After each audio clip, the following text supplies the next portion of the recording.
ਵਾਹਿਗੁਰੂ ਜੀ ਕਾ ਖਾਲਸਾ ਵਾਹਿਗੁਰੂ ਜੀ ਕੀ ਫਤਿਹ। Welcome dear students in social science class. I am Harjeet Singh.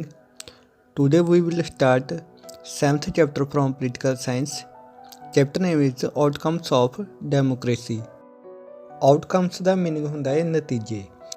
ਸੋ ਇਸ ਤਰ੍ਹਾਂ title ਦਾ meaning ਹੈ ਲੋਕਤੰਤਰ ਦੇ ਨਤੀਜੇ। So let us start our lesson with the overview. Overview ਵਿੱਚ ਡਿਸਕਸ ਕੀਤਾ ਗਿਆ ਹੈ ਕਿ ਅਸੀਂ ਡੈਮੋਕ੍ਰੇਸੀ ਅਤੇ ਡੈਮੋਕ੍ਰੇਸੀ ਦੇ ਟਾਈਪਸ ਬਾਰੇ ਪਹਿਲਾਂ ਹੀ ਰੀਡ ਕਰ ਚੁੱਕੇ ਹਾਂ 9th ਕਲਾਸ ਦੇ ਵਿੱਚ। ਐਂਡ ਇਸ ਚੈਪਟਰ ਵਿੱਚ ਅਸੀਂ ਡੈਮੋਕ੍ਰੇਸੀ ਦੇ ਕੋਈ ਲਾਸਟ ਪਾਰਟ ਦੀ ਗੱਲ ਕਰਾਂਗੇ ਜਿਹਦੇ ਥਰੂ ਅਸੀਂ ਕੋਈ ਜਨਰਲ ਕੁਐਸਚਨ ਨੇ ਉਹਨਾਂ ਦੇ ਆਨਸਰ ਜਾਣਨ ਦੀ ਕੋਸ਼ਿਸ਼ ਕਰਾਂਗੇ। ਫਸਟ ਕੁਐਸਚਨ ਪੁੱਟ ਕੀਤਾ ਗਿਆ ਹੈ ਵਟ ਡਜ਼ ਡੈਮੋਕ੍ਰੇਸੀ ਡੂ, ਲੋਕਤੰਤਰ ਕੀ ਕਰਦਾ ਹੈ, ਔਰ what outcomes can we reasonable expect of democracy, means ਕਿ ਅਸੀਂ ਡੈਮੋਕ੍ਰੇਸੀ ਤੋਂ ਕਿਸ ਤਰ੍ਹਾਂ ਦੇ ਨਤੀਜਿਆਂ ਦੀ ਉਮੀਦ ਕਰਦੇ ਹਾਂ। Third A also does democracy fulfil these expectation in real life, means ਕਿ ਜੋ ਅਸੀਂ ਡੈਮੋਕ੍ਰੇਸੀ ਤੋਂ ਐਕਸਪੈਕਟ ਕਰਦੇ ਹਾਂ, ਇੱਛਾ ਕਰਦੇ ਹਾਂ ਕਿ ਅਸਲ ਜ਼ਿੰਦਗੀ ਦੇ ਵਿੱਚ ਡੈਮੋਕ੍ਰੇਸੀ ਇਹ ਸਾਡੀਆਂ ਇੱਛਾਵਾਂ ਪੂਰੀਆਂ ਕਰਦੀ ਹੈ। ਅਸੀਂ ਆਪਣੇ ਲੈਸਨ ਦੇ ਥਰੂ ਇਹਨਾਂ ਕੁਐਸਚਨ ਦਾ ਆਨਸਰ ਅਟੇਨ ਕਰਨ ਤੋਂ ਬਾਅਦ ਰੀਡ ਕਰਾਂਗੇ ਕਿ ਅਸੀਂ ਡੈਮੋਕ੍ਰੇਸੀ ਤੋਂ ਐਕਸਪੈਕਟਡ ਕੀ ਕਰਦੇ ਹਾਂ and actual outcomes of democracy ਕੀ ਆ ਕਿ ਅਸਲ ਦੇ ਵਿੱਚ ਡੈਮੋਕ੍ਰੇਸੀ ਨੇ ਕੀ ਕੁਝ ਨਤੀਜੇ ਦਿੱਤੇ ਨੇ।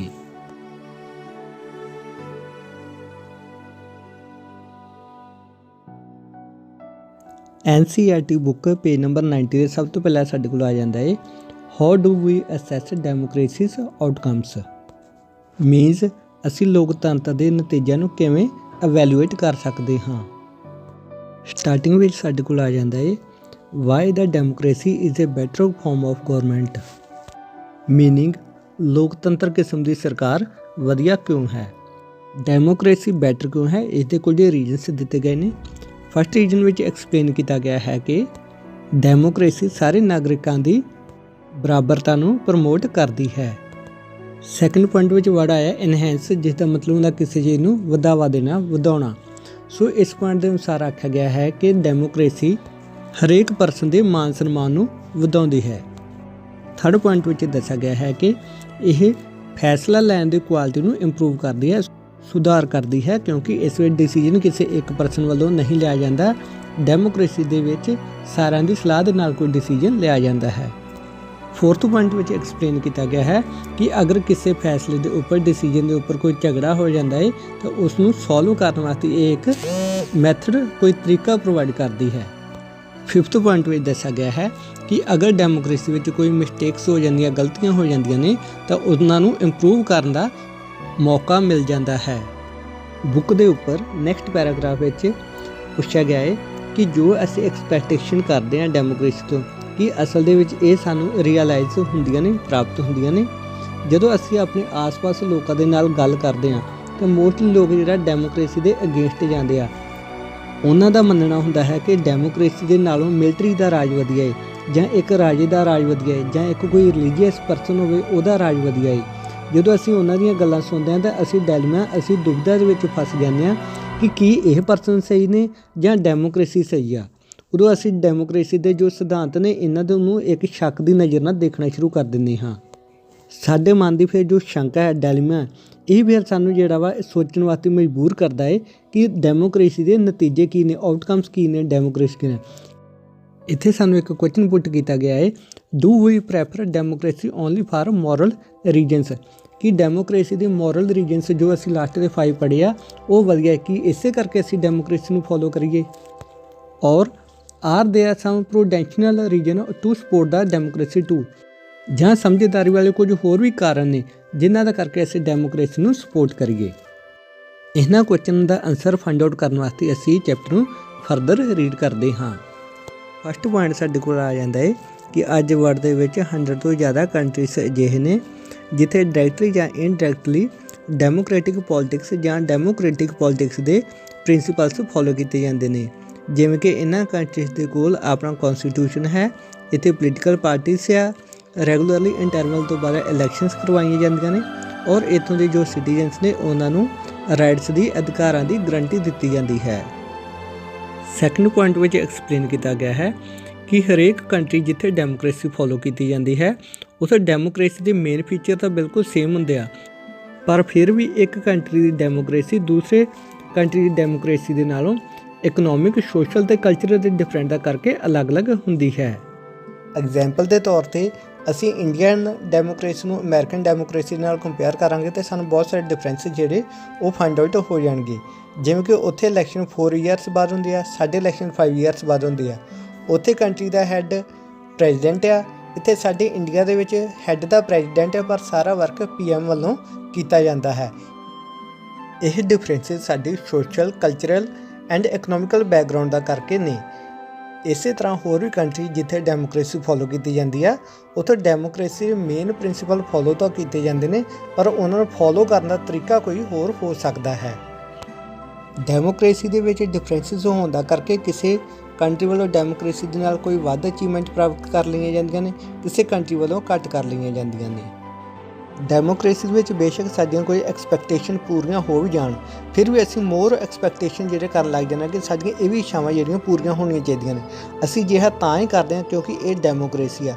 ਅਗਰ ਕਿਸੇ ਰਿਲੀਜੀਅਸ ਪਰਸਨ ਜਾਂ ਮਿਲਟਰੀ ਜਾਂ ਔਰ ਮਨਾਰਚੀ ਰਾਜ ਹੋਏਗਾ, ਉਹਦੇ ਵਿੱਚ ਅਸੀਂ ਅਜਿਹੀਆਂ ਐਕਸਪੈਕਟੇਸ਼ਨ ਨਹੀਂ ਕਰ ਸਕਦੇ ਕਿਉਂਕਿ ਉੱਥੇ ਉਸ ਪਰਸਨ ਵੱਲੋਂ ਜੋ ਆਰਡਰ ਕੀਤਾ ਜਾਂਦਾ ਅਸੀਂ ਸਿਰਫ ਉਸੇ ਆਰਡਰ ਦੇ ਹੇਠਾਂ ਰਹਿ ਕੇ ਆਪਣੀ ਜ਼ਿੰਦਗੀ ਸਪੈਂਡ ਕਰ ਸਕਦੇ ਹਾਂ।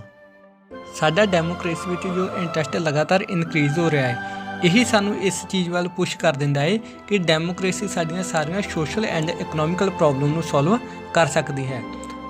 ਬਟ ਜਦੋਂ ਸਾਡੀਆਂ ਐਕਸਪੈਕਟੇਸ਼ਨਸ ਕੰਪਲੀਟ ਨਹੀਂ ਹੁੰਦੀਆਂ, ਉਸ ਸਿਚੁਏਸ਼ਨ ਦੇ ਵਿੱਚ ਫਿਰ ਅਸੀਂ ਡੈਮੋਕ੍ਰੇਸੀ ਦੇ ਉੱਪਰ ਬਲੇਮ ਲਗਾਉਣਾ ਸ਼ੁਰੂ ਕਰ ਦਿੰਦੇ ਹਾਂ ਔਰ ਇਹਦੇ ਉੱਪਰ ਡਾਊਟ ਕਰਨਾ ਸ਼ੁਰੂ ਕਰ ਦਿੰਦੇ ਹਾਂ।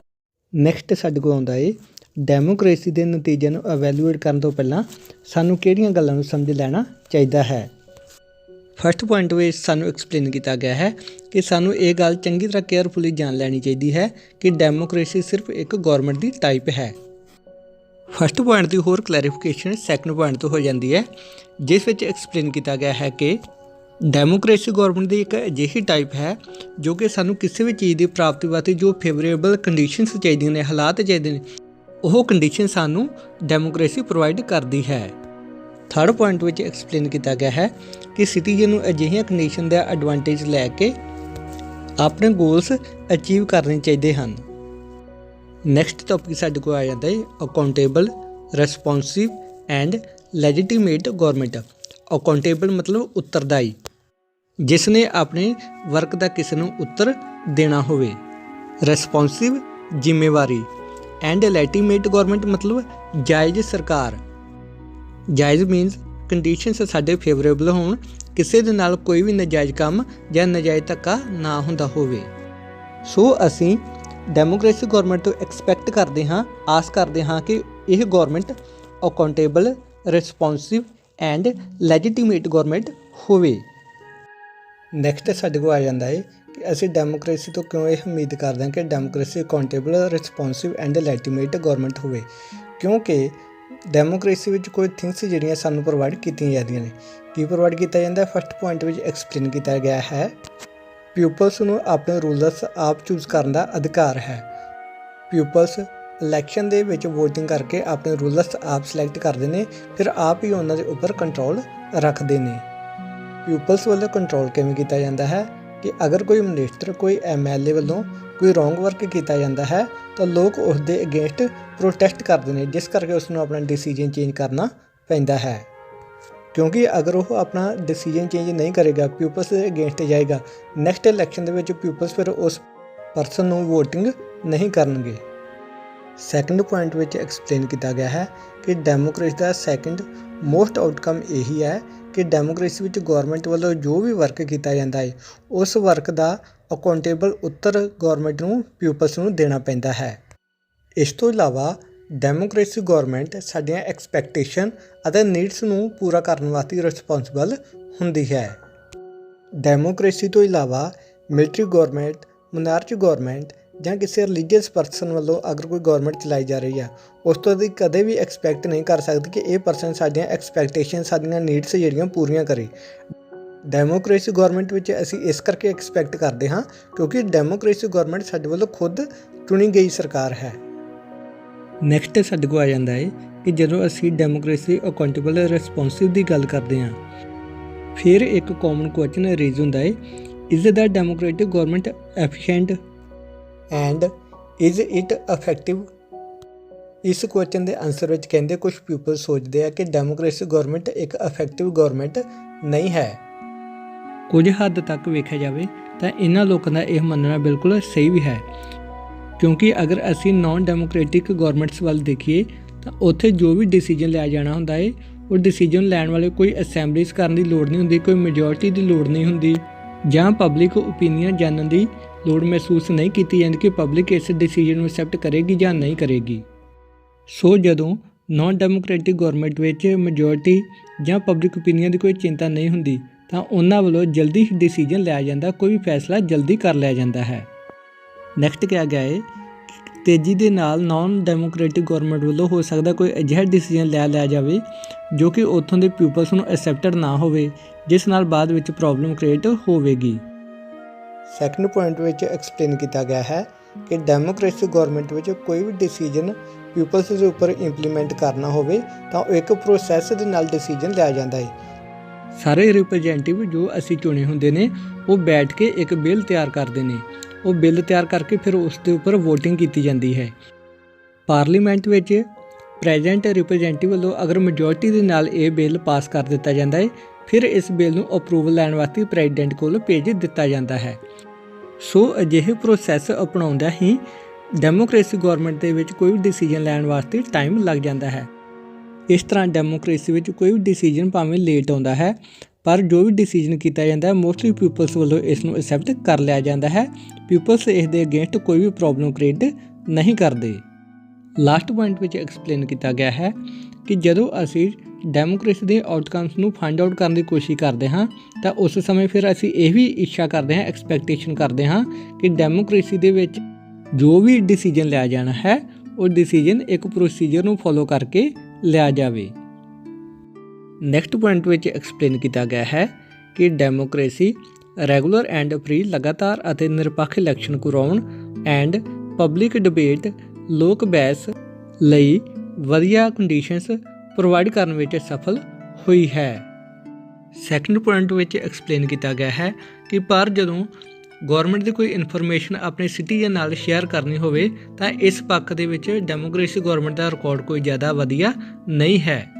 ਲਾਸਟ ਪੁਆਇੰਟ ਵਿੱਚ ਐਕਸਪਲੇਨ ਕੀਤਾ ਗਿਆ ਹੈ ਕਿ ਡੈਮੋਕ੍ਰੇਟਿਕ ਗੌਰਮੈਂਟ ਕੋਲੋਂ ਅਸੀਂ ਇਹ ਵੀ ਆਸ ਕਰਦੇ ਹਾਂ ਕਿ ਇਹ ਗੌਰਮੈਂਟ ਆਪਣੇ ਸਿਟੀਜ਼ਨ ਦੀਆਂ ਨੀਡਸ, ਡਿਮਾਂਡਸ, ਮੰਗਾਂ ਜਿਹੜੀਆਂ ਉਹ ਪੂਰੀਆਂ ਕਰੇ ਅਤੇ ਇਹ ਗੌਰਮੈਂਟ ਕਰਪਸ਼ਨ ਫ੍ਰੀ ਹੋਵੇ।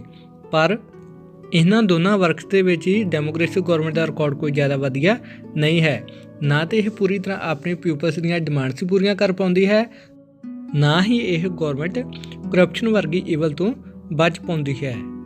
ਨੈਕਸਟ ਆ ਜਾਂਦਾ ਹੈ ਸਾਡੇ ਕੋਲ ਕਿ ਡੈਮੋਕ੍ਰੇਟਿਕ ਗੌਰਮੈਂਟ ਸਿਰਫ ਇੱਕ ਹੀ ਰਿਸਪੈਕਟ ਕਰਕੇ ਹੋਰ ਐਲਟਰਨੇਟਿਵ ਗੌਰਮੈਂਟ ਤੋਂ ਵਧੀਆ ਹੈ, ਬੈਟਰ ਹੈ ਕਿ ਇਹ ਲੈਜੀਟੀਮੇਟ ਗੌਰਮੈਂਟ ਹੈ, ਜਾਇਜ਼ ਸਰਕਾਰ ਹੈ।